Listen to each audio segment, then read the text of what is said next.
الحمد لله المتعال، والصلاة والسلام على محمد المصطفى صاحب الجمال والكمال، وعلى أصحابه والآل، وأشهد أن لا إله إلا الله وحده لا شريك له، وأشهد أن محمدا عبده ورسوله. أما بعد، فأعوذ بالله من الشيطان الرجيم. بسم الله الرحمن الرحيم. إن الله وملائكته يصلون على النبي يا أيها الذين آمنوا صلوا عليه وسلموا تسليما. اللهم صل وسلم على سيدنا ونبينا ومولانا محمد وبارك وسلم صل عليه. قابل احترام ناظرین اور حاضرین، آج ہماری اس بزم محبت کی صدارت پیر طریقت رہبر شریعت پیر سید اکرام حسین شاہ صاحب بخاری زیدہ مجدہ زیب سجادہ استانہ علیہ بنڈور شریف فرما رہے ہیں۔ آپ کی طرح عالی مرتبت سید منظور الکونین کے لخت جگر نے ہم سب کے دلوں کے دریچے محبت رسول کی کنجی سے کھولے۔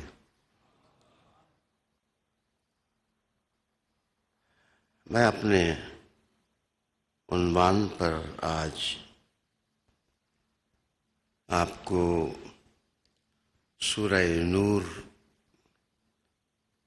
کی ایک آیت میں غور و فکر کی دعوت دوں گا، لیکن قرآن حکیم کے نوری دائروں میں آپ کو لانے سے پہلے غالب کا ایک شعر سنانا چاہوں گا۔ وہ کہتے ہیں کہ ہے کہاں تمنا کا دوسرا قدم یا رب،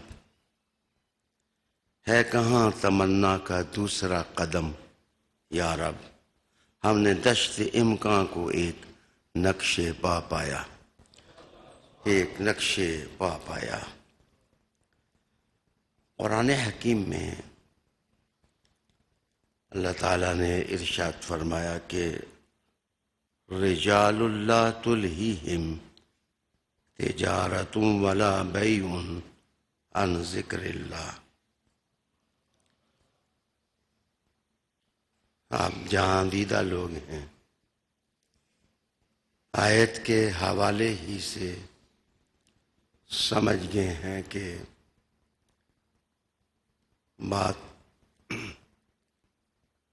بہت بڑے لوگوں کی گئی ہے۔ کائنات تکوینی اور کائنات تشریعی میں جن کا بڑا مقام ہے، رب نے کہا رجال، عظیم مرد۔ رجال پر جو تنوین ہے یہ تفخیم کی ہے، اس کا معنی ہوگا بڑی شان والے مرد، بڑے عظیم مرد، اور اصحاب فضیلت مرد۔ یہ عنوان مجھے سفر المظفر میں اس لیے بھی میٹھا سا لگتا ہے کہ اسی مہینے میں حضرت حسن المجتبیٰ کی یادیں بھی روحوں کو مسحور کرتی ہیں۔ سید داتا علی اجویری علیہ الرحمہ کا عرفان بھی بارش کی طرح برستا ہے۔ ہمارے پڑوس میں پیر میر علی شاہ صاحب گولوی کی نسبتیں بھی دعوت نظارہ دیتی ہیں۔ مجدد الفسانی رحمۃ اللہ علیہ کے افکار عالیہ بھی عقلوں کو دھوتے ہیں، اور ہمارے احمد رضا بھی بریلی سے عشق رسول کی دعوت دیتے ہیں۔ یہ ساری ہستیاں ایسی ہیں کہ ان کی عظمتوں کو اور فضیلتوں کو سمجھنے کے لیے یہ آیت کافی ہے۔ رب کریم نے ارشاد فرمایا رجال عظیم مردان کار، جواں مرد لوگ۔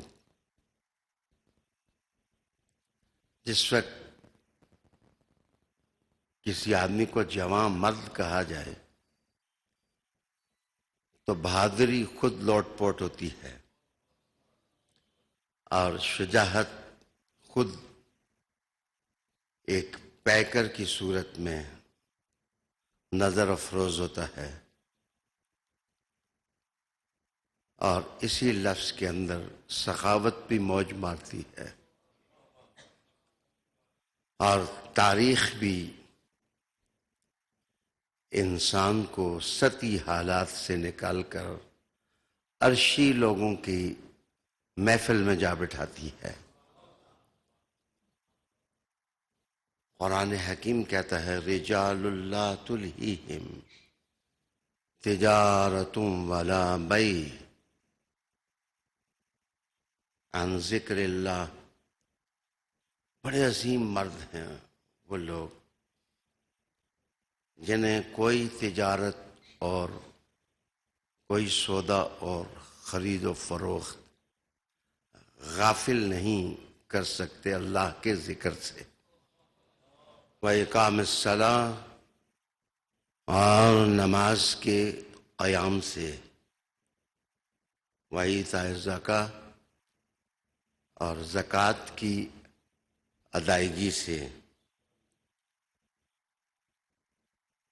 یخافون یوما تتقلب فیہ القلوب والابصار۔ یہ لوگ ڈرتے ہیں، لرزاں لرزاں رہتے ہیں اور ترساں ترساں رہتے ہیں اس دن سے جب دلوں اور آنکھوں اور بصارتوں کو زیر و زبر کر دیا جائے گا۔ علی وقار دوستو، یہ عظیم مرد کہاں پائے جاتے ہیں؟ یہ کہاں یہ عظیم لوگ مل سکتے ہیں؟ قرآن مجید کسی عنوان کو ادھورا نہیں چھوڑتا۔ قرآن مجید کی ہر دعوت کامل ہوتی ہے، اور قرآن مجید کا ہر اسلوب میٹھا ہوتا ہے۔ قرآن مجید خود اسی عنوان کو آگے بڑھاتا ہے،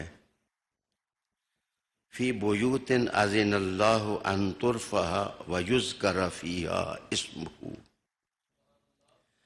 یہ مردان کار اور مردان عظیم جواں مرد یہ ان گھروں میں ملتے ہیں، فی بیوتن، ان گھروں میں ملتے ہیں، گھروں میں ملتے ہیں، گھروں میں ملتے ہیں۔ بیوت بیت کی جمع ہے، بیوت بیت کی جمع ہے۔ جناب، میں احترام کرتا ہوں ان مفسرین کا جنہوں نے کہا کہ ان بیوت سے مراد مساجد ہیں۔ مسجد بہت بڑا مقام ہے، فضیلت والا مقام ہے۔ مسجدیں بنانا کار ثواب ہے، مسجدیں آباد کرنا اس سے بھی زیادہ ثواب کا کام ہے۔ لیکن اگر آپ لفظ میں اتریں تو بیت کا مطلب وہ ہوتا ہے وہ گھر جہاں پر کوئی رات گزارے، جہاں پر کوئی رات رہے۔ اس کا مطلب ہے کہ مسجدیں بھی معتبر ہیں، لیکن وہ گھر بڑے ہیں، عالی ہیں، جہاں بڑے لوگ رہتے ہیں، جہاں بڑے لوگ رہتے ہوں۔ جناب، جو لوگ مال کی تجوریوں سے عظمتیں ماپتے ہوں انہیں کیا پتا بیت رسول کا مقام کیا ہے، انہیں کیا معلوم کہ بیت نبوت کا کیا مقام ہے۔ دوسرا قول ہے کہ بیوت الانبیاء، بیوت الانبیاء ان بیوت سے مراد ہیں نبیوں کے گھر۔ تو ہر نبی کا گھر بڑا ہوا، اور جہاں نبیوں کا امام رہتا ہو وہ بڑوں کا بھی بڑا ہوا۔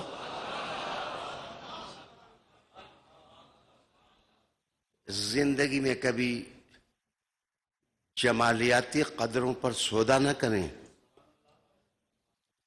اس لیے کہ جو نور کے تراشے ہوئے لوگ ہوتے ہیں وہ نور والوں کی قدر کرتے ہیں۔ جنہوں نے کبھی شپرہ چشم ہو کر سورج کی روشنی نہیں دیکھی وہ سراج منیر کی روشنی کی قدر کیا جانے، وہ سراج منیر کی روشنی کا اندازہ نہیں کر سکتے۔ بہرحال علامہ آلوسی کو پڑھیں، علماء کا ایک جمع غفیر ہے۔ علامہ آلوسی نے لکھا کہ فی بیوتن کے بعد ازنا کہا گیا، ازنا اذن سے ہے، تو وہ مردان کار اتنے عظیم ہیں، اتنے عظیم ہیں کہ وہ تیار رہتے ہیں کہ ادھر اللہ کا حکم آئے گا ادھر وہ سراپا تعمیل بن جائیں گے۔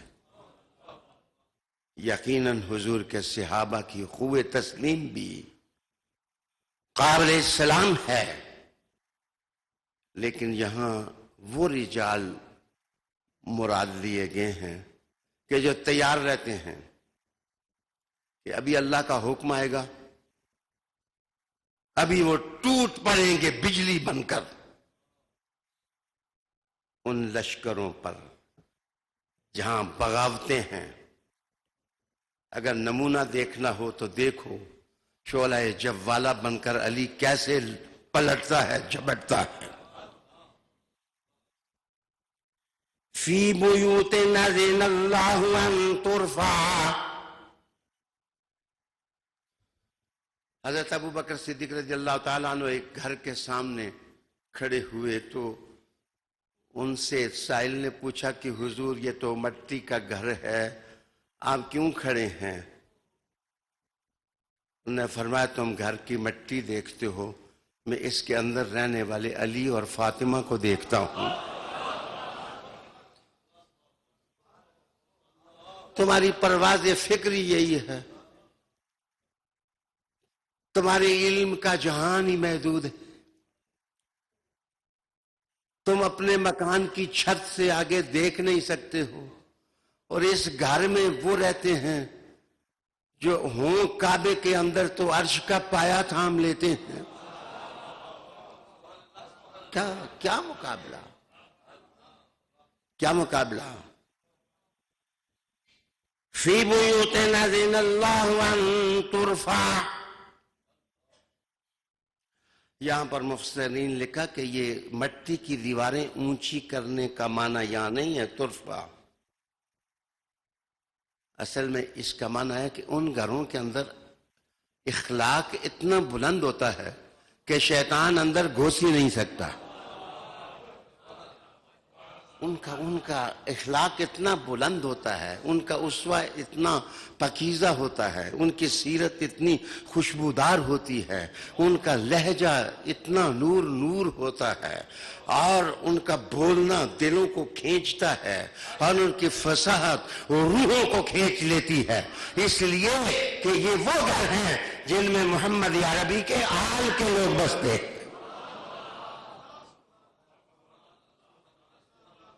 اخلاق کی بلندی کی طرف اشارہ. اس لیے جو سچا سچا سید ہوگا کبھی افوات اس کی زبان پر نہیں آئیں گے، کبھی غلاظت اس کی زبان پر نہیں آئے گی. اعلیٰ حضرت فاضل بریلوی جن کو یہ کہیں تیری نسل پاک میں ہے بچہ بچہ نور کا، ان کی زبان پہ سے پھر نور ہی صادر ہونا چاہیے.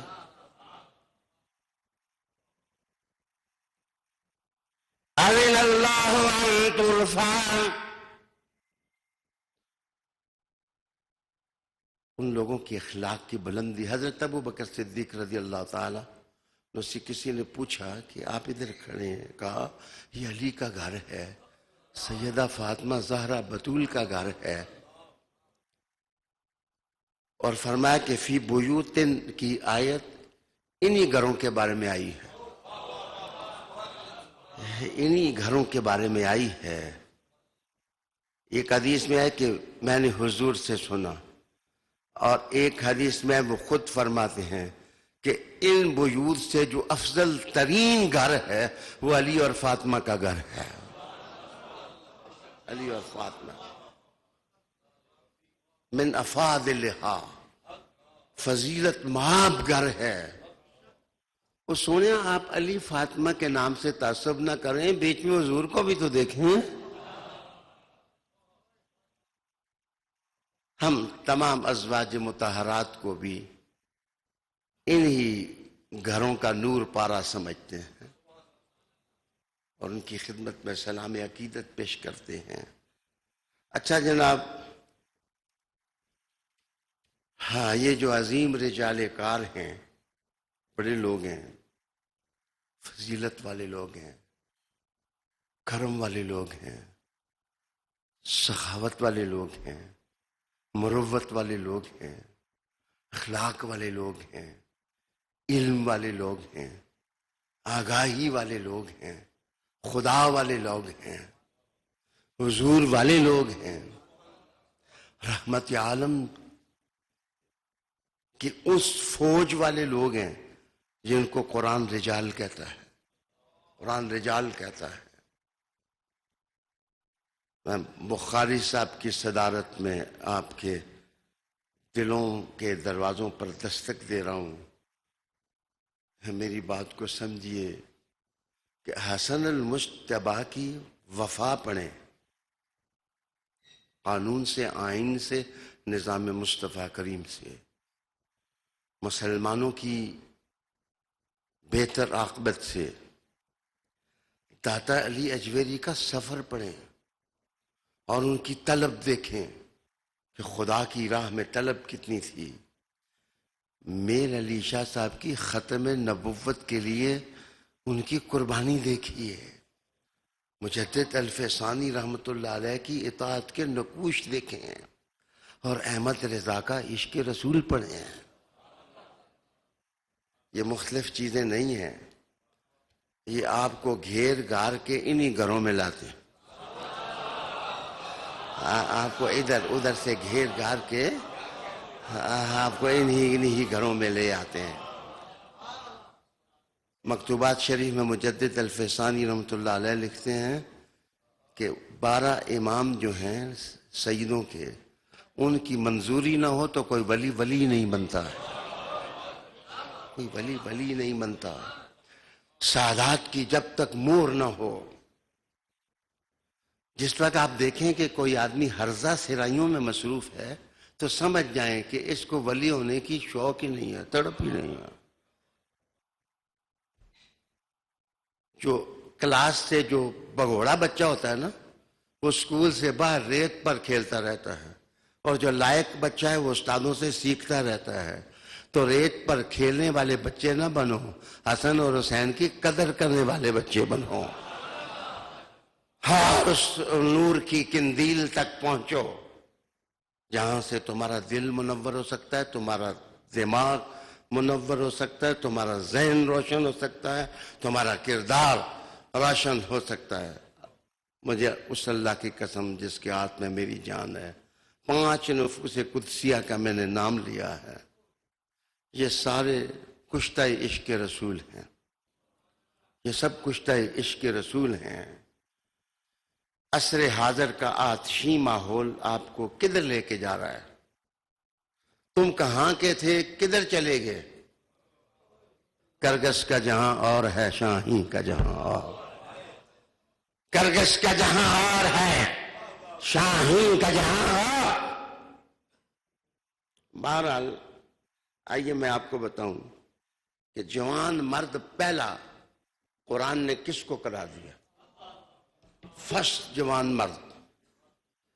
فرسٹ جوان مرد کون ہے؟ قرآن مجید کس کو کہتا ہے؟ رجال کی بات بعد میں ہے، پہلے میں فتح اور رجل کی بات آپ کے سامنے کرتا ہوں. قرآن مجید نے داد دی. ایک آیت کا حوالہ سنیے جناب. قرآن مجید کہتا ہے سمینا فتن یذکرہم یقال لہ ابراہیم.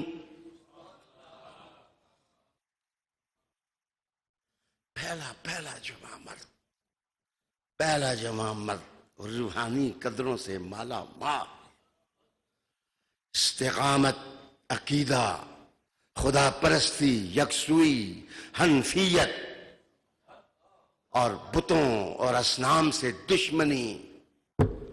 قرآن کہتا ہے اگر پہلا جوان دیکھنا ہے تو ابراہیم کو دیکھو، جس کے سامنے بت ٹوٹے ٹوٹے ہوئے پڑے ہوئے ہیں اور شکستہ پڑے ہوئے ہیں، اور رب کریم بتوں کو ٹوٹنے اور ان کے تراشوں کو دیکھ کے کہتا ہے کہ اے تاریخ کے ماہرین، بتوں کے ٹوٹے نہ دیکھو، جوان ابراہیم کو دیکھو. کہتے ہیں جو فتح ہوتا ہے، رجل ہوتا ہے، اس کی پہلی نشانی ہے کہ وہ بتوں کو توڑنے والا ہوتا، اصنام کو توڑنے والا ہوتا ہے. قسم تمہیں عدل اور انصاف کی، ابراہیم تو بتوں کو توڑنے والے تھے. امت محمد کے اندر صلی اللہ علیہ وسلم کون بتوں کو توڑنے والا ہے؟ کون بتوں کو توڑنے والا ہے؟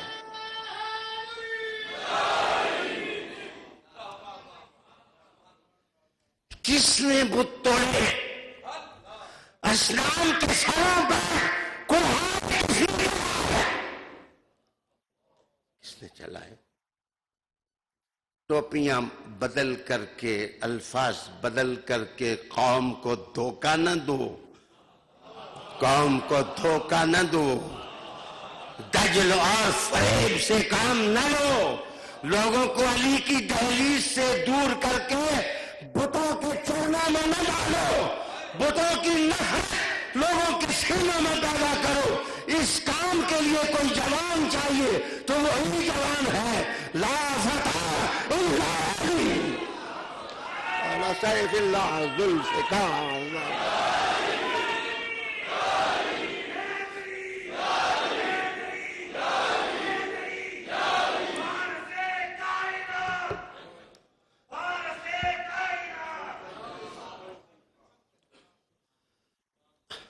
قاری محمد یونس صاحب، دعا ہے کہ آپ کی اور میری نئی رفاقت بھی پروان چڑھے. حکمت قرآن کے حوالے سے ہم قرآن مجید کا درس شروع کر رہے ہیں اروائی پر.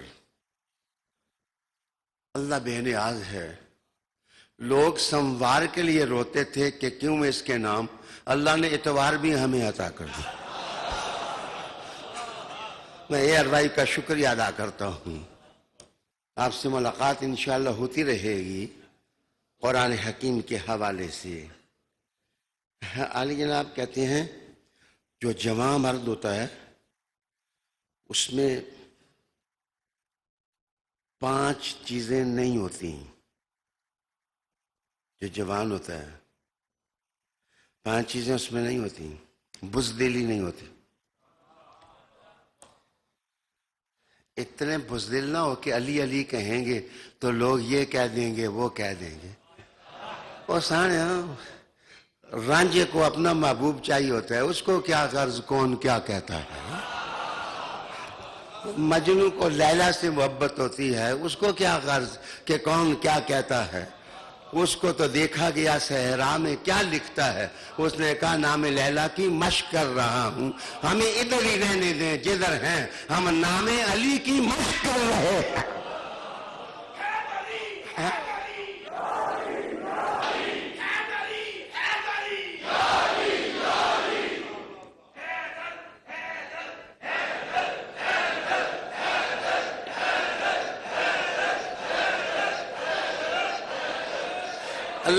علامہ اقبال اس راز کو خوب سمجھے تھے.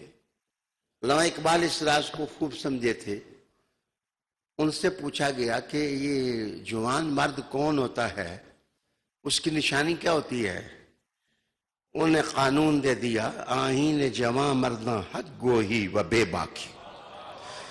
آئین جوان مرداں حق گوہی، حق گوہی، حق گوہی، حق گوہی، روحی، حق دی زمین. جو جوان مرد ہوتا ہے وہ حق میں مستغرق ہوتا ہے. وہ دیکھتا بھی حق ہے، وہ کہتا بھی حق ہے، وہ مشاہدہ بھی حق کا کرتا ہے، وہ ساتھ بھی حق کے ساتھ ہوتا ہے، وہ پرچم بھی حق کا پکڑتا ہے. وہ کدھر جاتا ہے حق کا پرچم بلند کرنے کے لیے، علی جدھر جاتا ہے حق کا پرستار بھی ادھر جاتا ہے، ادھر جاتا ہے.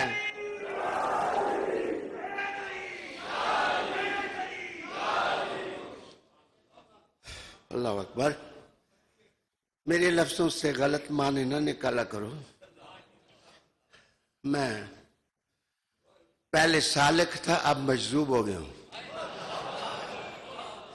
پہلے سالک تھا اب مجذوب ہو گیا ہوں. ان سالکوں سے وہ مجذوب اچھے ہوتے ہیں جن سالکوں کو علی کا گھر نظر نہ آئے. وہ ملنگ اچھے ہیں جو علی ہی کا گھر دیکھتے ہیں اور علی ہی کا در دیکھتے ہیں.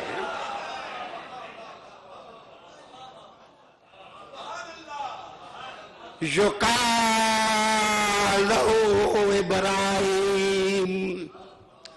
ایک قبیلہ حضور صلی اللہ علیہ وآلہ وسلم کے پاس آیا مسلمان ہونے کے لیے. تو حضور نے کہا کوئی شرط؟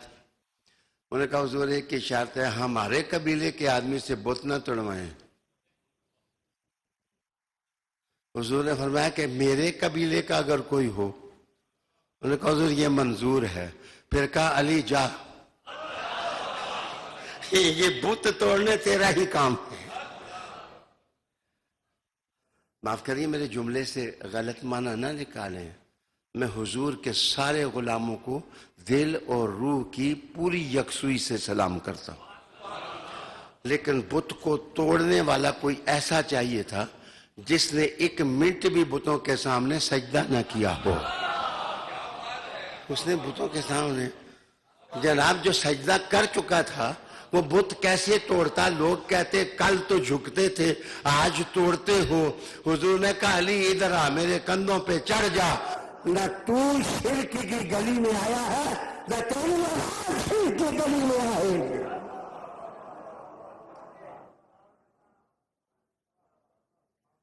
حضور کے گھر سے شرک کی کیا نسبت، گمراہی کی کیا نسبت. حضور کے گھر، حضور کے خون سے، حضور کے خون سے، حضور کے خون سے. مولانا یہ تم کہہ سکتے ہو کہ حضور کا خون گمراہ ہو سکتا ہے.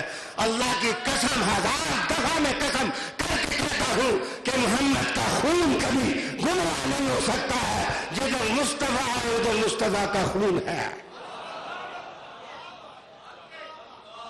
یہی تو آج یام اعلی حضرت کا یہی تو درس ہے. تیری نسل پاک میں جو پاک ہو وہ گمراہ نہیں ہوتا.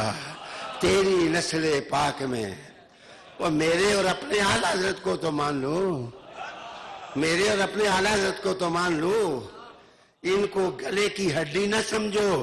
اعلیٰ حضرت 50 علوم کا شہر یار ہے، وہ تمہارا امام ہے۔ تیری نسل پاک میں ہے بچہ بچہ نور کا، تو عین نور، تیرا سب گھرانہ، تیرا سب گھرانہ، تیرا سب گھرانہ، تیرا سب گھرانہ، تیرا سب گھرانہ، تیرا سب گھرانہ، تیرا سب گھرانہ، تیرا سب گھرانہ۔ میرے استاد شیخ القرآن مولانا عبدالغفور ہزاروی رحمت اللہ علیہ تعالی کہا کرتے تھے، مولا میں کوئی زیادہ نہیں مانگتا کہ جنت میں داخل ہوں، تو کیسے مجھے اپنی آل کا میراثی بنا دے، مجھے اپنی آل کا میراثی بنا دے، جو یہ جناب شعر پڑھتا گنگناتا جنت میں چلا جائے۔ تیری نسل پاک میں ہے بچہ بچہ نور کا، تو ہے نہیں نور، تیرا سب گھرانہ، تیرا سب گھرانہ، تیرا سب گھرانہ، تیرا سب گھرانہ، تیرا سب گھرانہ، تیرا سب گھرانہ۔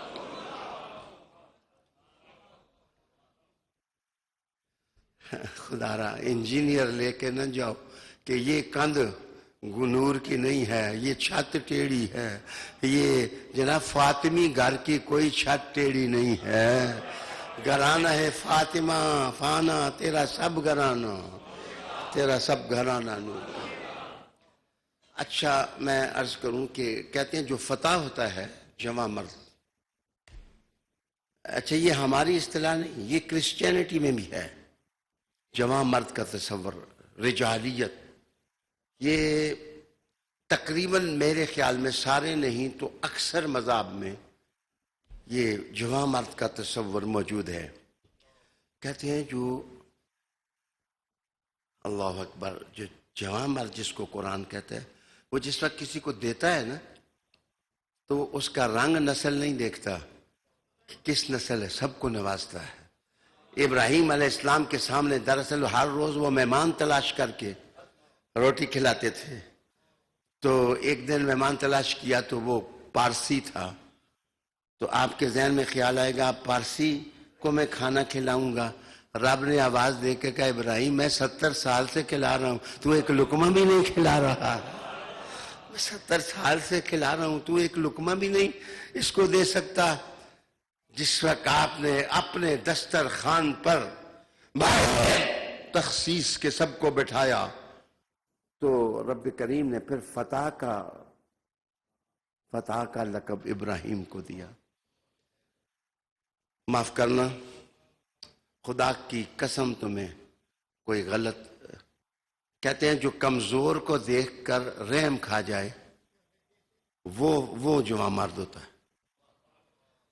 ایک آدمی آپ کے سامنے کمزور آیا تو آپ اس کو چھوڑ دیتے ہیں، تو وہ آدمی جو ہے وہ اس میں مروت ہوتی ہے، وہ فتح ہوتا ہے، وہ رجل ہوتا ہے۔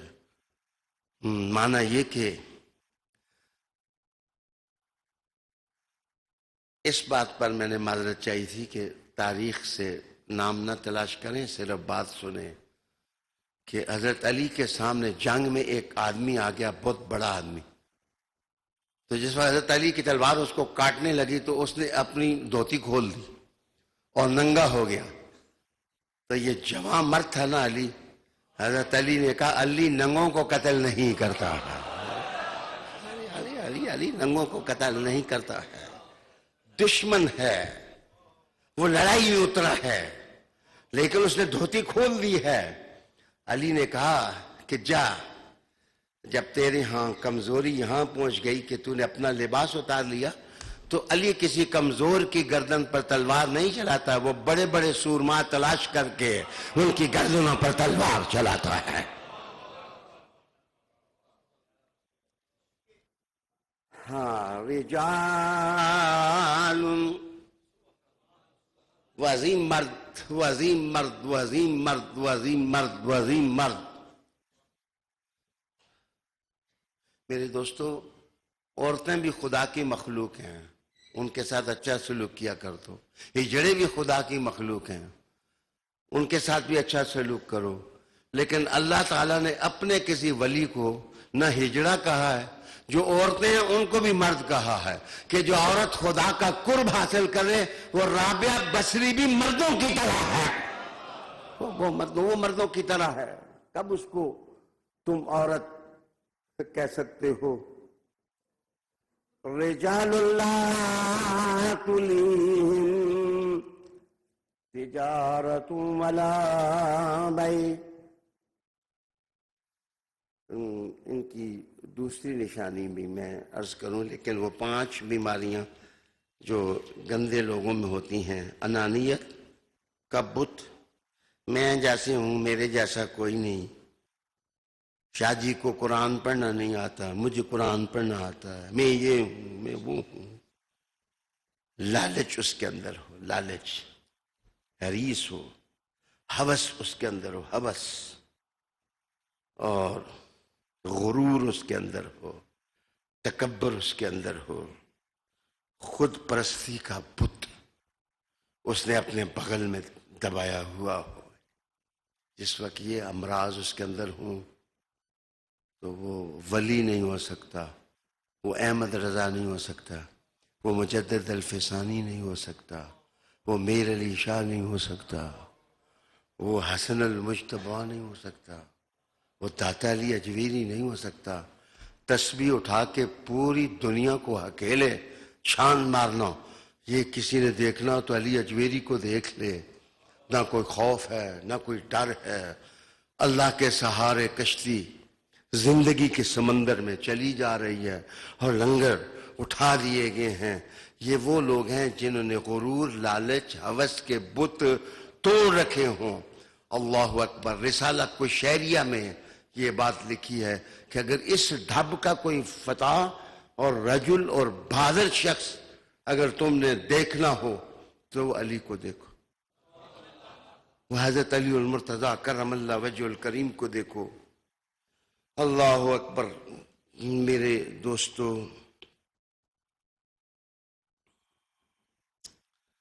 میں تھوڑا اور آگے بڑھوں کہ یہاں کہا گیا کہ کوئی تجارت اور کوئی سودا ان کو اللہ کے ذکر سے غفلت میں نہیں ڈالے گا. ہر وقت یہ اللہ کا ذکر، اللہ کے ولی کی نشانی ہے. اذا رو ذکر اللہ، جب اس کو دیکھو تو تمہیں اللہ یاد آ جائے، تمہیں اللہ یاد آ جائے، اس کے چہرے سے تمہیں اللہ یاد آ جائے. یہ ولی اللہ کی نشانی ہے. تو قرآن مجید نے کہا کہ کوئی سودا کوئی تجارت. آپ کہہ سکتے ہیں کہ دونوں کا معنی ایک ہے. علامہ مغراوی نے یہاں لکھا التدبر کے اندر کہ یہ دونوں ایک نہیں. سودا جو ہے وہ وقتی ہوتا ہے، ایک کا سودا. تجارت جو ہے وہ کل وقتی ہوتی ہے، پورا کاروبار انسان کا ہوتا ہے. پورا کاروبار ہو یا کوئی سودا ہو، وہ اللہ کے ذکر سے نہیں رکتے. اصل میں حضور صلی اللہ علیہ وآلہ وسلم کے صحابہ میں 2 شخص تھے. ایک جو ہے وہ لوہار کا کام کرتا تھا اور دوسرا جو ہے وہ تجارت کرتا تھا. تو جو لوہار تھا وہ تھوڑا جس وقت لوہے پر لال ہو جائے لوہا تو مارتا، تو اگر بیچ میں آواز آ جاتی اللہ اکبر تو وہ ادھر یا تھوڑا پھینک دیتا اور اللہ کے گھر میں چلا جاتا اور وہ نماز میں ذکر میں چلا جاتا. اور دوسرے کی حالت بھی یہ تھی. ان دونوں کی حالت کو دیکھ کر یہ آیت اتری. رجال، مرد تو یہ ہیں، اللہ والے تو یہ ہیں کہ کوئی تجارت اور کوئی سودا انہیں اللہ کے ذکر سے دور نہیں رکھتا. یہ مستاں لوگ ہیں خدا کی یاد میں. مجدد الفسانی رحمت اللہ علیہ نے کروڑوں دلوں کو اللہ کے ذکر سے، اللہ کے اذن سے زندہ کیا. ہر نقش بندی خانقاہ میں اس میں ذات کو اپنے دل کی تختی پر نقش کر رہے ہیں. وہ نقش بند ہیں. غوث پاک رضی اللہ تعالیٰ عنہ کے غلاموں نے بھی اللہ کے ذکر کی دعوتیں دی. غریب نواز نے ذکر ہی نہیں دیا، ان کے گلوں سے جنجو تو اور پھینک کے انہیں لا الہ الا اللہ محمد رسول اللہ پڑھا دیا. سلطان الحق الحق نے سادات اس شریف کی معیت میں جس طرح زمین پر خدا پرستی کے نقوش کے تخم بوئے، یہ انہی کا کام ہے۔ میرے دوستو، قرآن مجید کہتا ہے کہ یہ غافل نہیں ہوتے اللہ کے ذکر سے، ان کی نشانی ہوتی ہے کہ ہم آدم اللہ تعالیٰ کا یہ ذکر کرتے رہتے ہیں، نماز پڑھتے ہیں، نماز قائم کرتے ہیں۔ ایک حدیث شریف میں پڑھی کہ ایک آدمی جس وقت ایک نماز رہ جائے تو اس کی 49 گاؤں پر پڑتی ہے۔ تو وہ لوگ جو سال تک اللہ کے سامنے اپنا ماتھا ہی نہیں ٹیکتے، نماز ہی نہیں پڑھتے، ذکر کی طرف آتے ہی نہیں ہیں، کیا بنتا ہوگا؟ آج حقیقت کی دنیا سے ہم دور ہوتے چلے جا رہے ہیں اور مصنوعی زندگی کی طرف جا رہے ہیں۔ چھوٹی چھوٹی دشمنیاں ہیں، ہم پانی کے چھوٹے جزیروں کی طرح تقسیم ہو گئے ہیں۔ ان جزیروں کو جمع کر کے ایک بڑا سمندر بنایا جا سکتا ہے، لیکن کون زلف برہم پر ہاتھ رکھ کر اس کو سلجھانے کی دعوت دے؟ عالی مقام دوستو، نماز قائم کرنا، زکوٰۃ ادا کرنا۔ یخافون یوما تتقلب فیہ القلوب والابصار، ان کے اندر خوف خدا ہوتا ہے، ان کے اندر خوف خدا ہوتا ہے، وہ قیامت سے ڈر کر کے اپنے کیریکٹر کو سنبھالا دیتے ہیں۔ مجھے 4-5 منٹ اجازت کہ یہ جتنے بزرگ ہیں انہوں نے جس طرح کام کیا اس میں تقوی بھی تھا، ذہانت بھی تھی، اور اس میں حکمتیں بھی تھیں۔ ان کا قافلہ بے حکمت نہیں تھا، ان کے سفینے ڈولتے نہیں تھے۔ میں ایک مغربی آتھر کا ایک حوالہ دینے لگا ہوں آپ کے سامنے۔ اس نے کہا تھا کہ science is not only compatible with spirituality, it is a profound of spirituality۔ یہ جس کو تم سائنس کرتے ہو، کہتے ہیں یہ اصل سائنس کی حقیقت دیکھنی ہو تو جو روحانی لوگ ہیں ان کے قدموں میں بیٹھو، وہ تمہیں بتائیں گے کہ سائنس کیا چیز ہے۔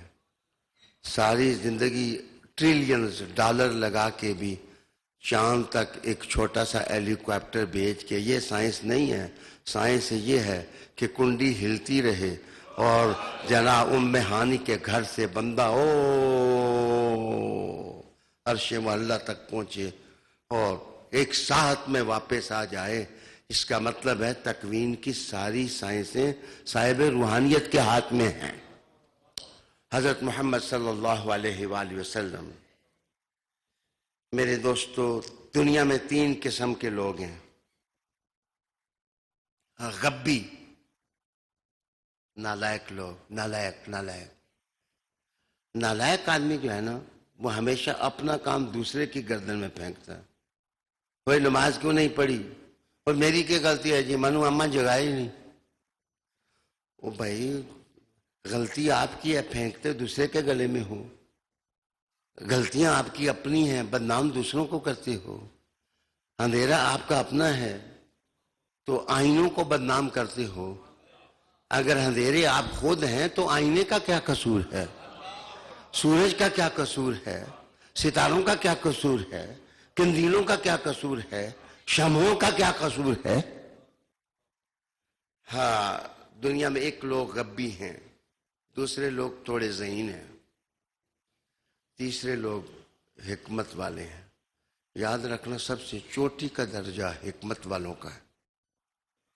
اللہ تعالیٰ جن کو حکمت دے، حضور کی میراث حکمت جن لوگوں کو ملے۔ میں ایک نان مسلم آتھر کا ایک حوالہ آپ کو دینے لگا ہوں۔ وہ کہتا ہے intelligence leads to arguments, wisdom leads to settlements.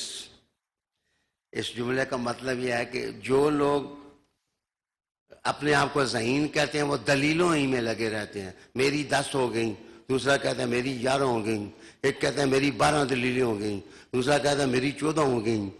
وہ دلیلیں گنتے رہتے ہیں. جناب مانتے ہیں کہ ذہین ہے، لیکن وہ انگریز کہتا ہے کہ اصل بندہ وہ ہے کہ جو حکیم ہے، اللہ نے اس کو حکمت کی دولت دی ہے. وہ کہتا ہے کہ ذہانت دلائل کی طرف لے جاتی ہے اور حکمت جو ہے وہ تسویہ دیتی ہے. حکیم آدمی سے لوگ ناراض نہیں ہوتے اور مولوی سے کبھی راضی نہیں ہوتے. یہ فرق آپ کو پتا چلا. یہ صوفیاء تھے، یہ اللہ والے تھے، یہ بندگان خدا تھے، یہ اولیاء کرام تھے کہ جنہوں نے پرابلمز آف ورلڈ، دنیا کے مسائل کو حل کیا، سیٹلمنٹ کی طرف ان کو لے گئے. اور پھر میں عرض کروں دوسری چیز، ابھی میرے 3-4 منٹ ہیں تو میں intelligence is power of will, wisdom is a power of over will. جو ذہانت ہے یا علم ہے یہ انسان کو قوت ارادی دیتا ہے. انٹینشن پیدا ہوتی ہے، یہ کرو یہ کرو یہ کرو، نماز پڑھو، مسجد میں جاؤ، قوت ارادی پیدا اس سے ہوتی ہے. اور جو حکیم آدمی ہے وہ ارادوں کا حاکم، ارادوں کا حاکم. بزم محبت میں 10 منٹ کی اور سخاوت کی خیرات ملی ہے کہ آپ عنوان کو آگے بڑھائیں. اللہ آپ کو خوش رکھے. تو میں عرض کر رہا تھا کہ intelligence is power of will, wisdom is a power of our will. کہ ذہانت ارادہ تو پیدا کرتی ہے، علم ارادہ پیدا کرتا ہے آپ کے اندر، لیکن جو حکمت ہے، خدا داری ہے، وہ ارادوں کے اوپر قوت اور غلبہ عطا کر دیتا ہے. تم سمجھے نہیں، یہ ارادے کے اوپر غالب ہونے کا نہیں سمجھے. حضرت عمر فاروق تلوار اٹھا کے جاتے ہیں کہ میں حضور کو شہید کر دوں گا، لیکن عالی جناب شہادت کے بجائے کلمہ پڑھ کے آتے ہیں. تو جو نور خدا ہے جناب، میں الحاج محترم عبدالرؤوف صاحب ہمارے کیو ٹی وی کے جناب آنر بھی اور میری آواز کو طاقت دینے والے، ان کو خوش آمدید کہتا ہوں.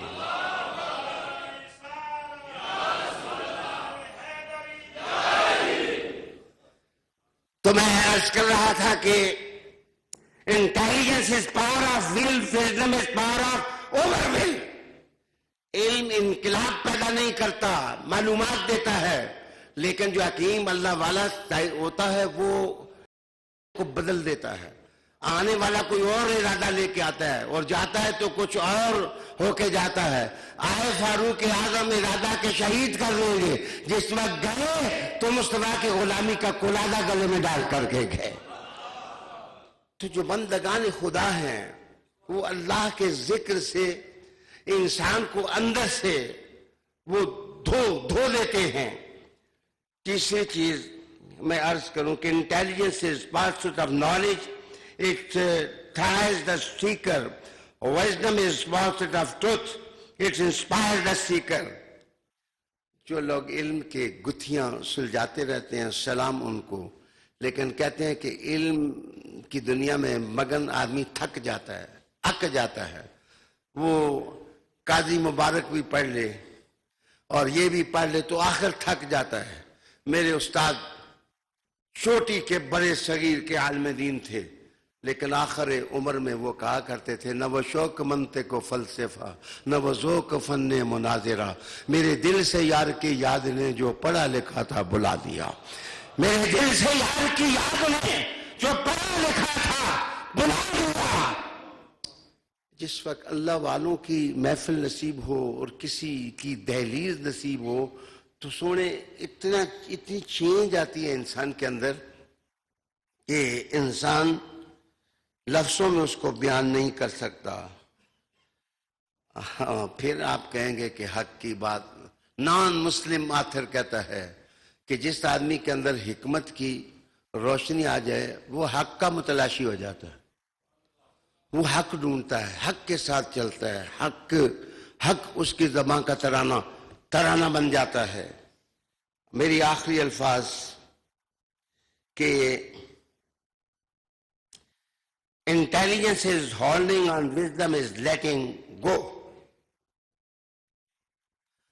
کہ جو علم والا بندہ ہے وہ کہتا ہے قابو کر کے بندے کو رکھو، اور جو عرفان والا بندہ ہے وہ کہتا ہے کہ ان کی رسیاں چھوڑ دو، میرے اندر سچائی ہوئی تو یہ خود ہی واپس آ جائے۔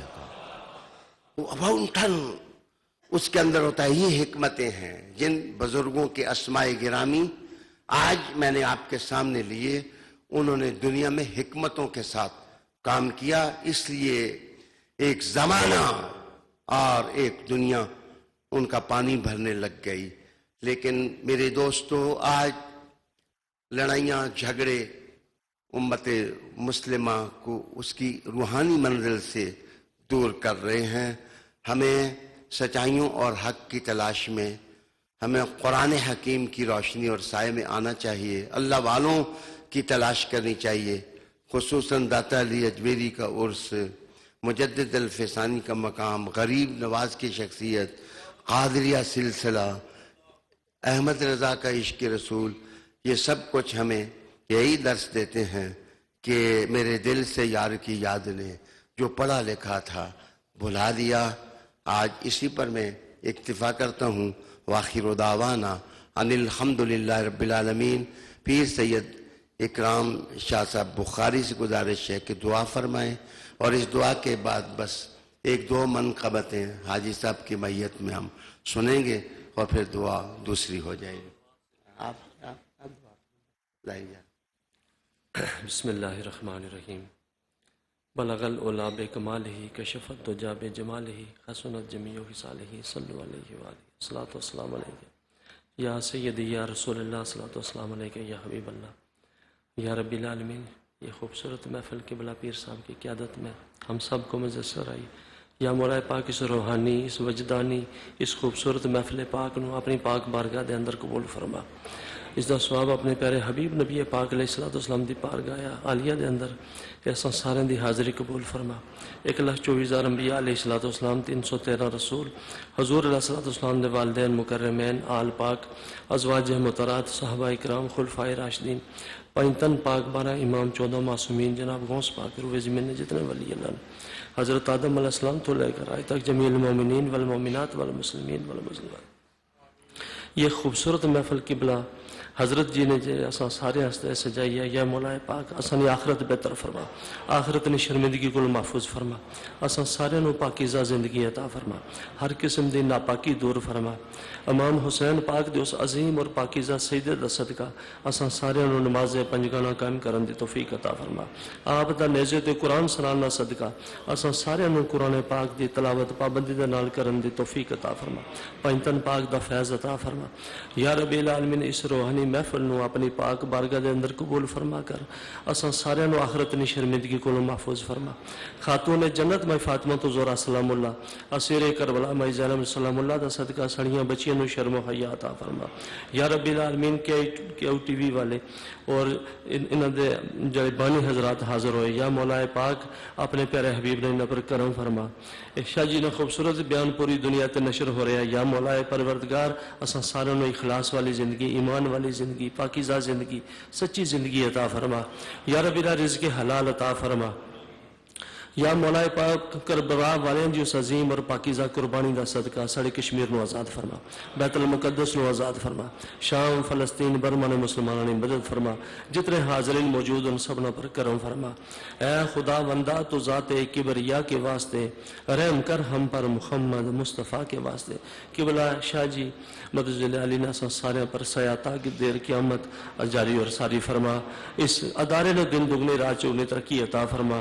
اس فیض نے صدقے نال اساں سارے نو آخرت نے شرمندگی کو محفوظ فرما۔